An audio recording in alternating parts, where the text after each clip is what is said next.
So hello guys, magandang hapon. Ayan, so anong oras na? Ay 2:39. So ayan guys, ang saging. So itong saging guys, actually bawal ito pag naglo-low carb ka.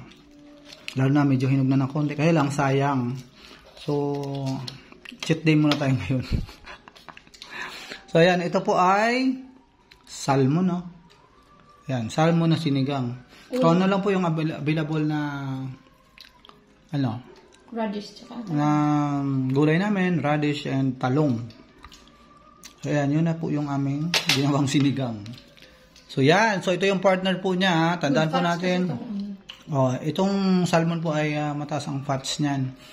Si saging naman po mataas ang potassium. Ha? Potassium. Mataas ang potassium at saka carbo. Kasi pag matamis po, mataas din ang sugar niyan. Siyempre, basta lahat ng matamis, kaya nga ang fruits bawal, lalo na ang mangga. Ayan. So baka yung mga mahilig sa mangga dyan. So yan. So kanina kumain ako, mga bandang 10 ata yun. Magti 10:30. Dalawang itlog at saka kape. So ito naman ngayon, ito lang. Very good pala yun. So, makaka-suffice na to. Yung mga ganyang pagkain. So, lang guys, talagang disiplina lang sa katawan. So, ayan. So, may napapansin na po ako, yung aking kamay na lagi ito nagsusugat, ayan. Medyo na po siya. Hilom na. Hindi na siya hindi siya nagwawala. So, yun guys. Ayan, steam team po nandito, oh. Ayan, steam team mo. Ayan.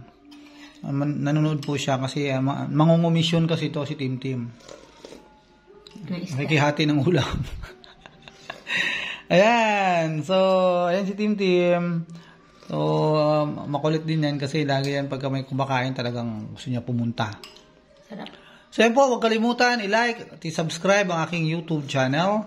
Ganun din po ang aking Facebook. Huwag po kalimutan i-follow, like, share, comments. Yan yung mga saloobin nyo dyan regarding dito sa ating topic.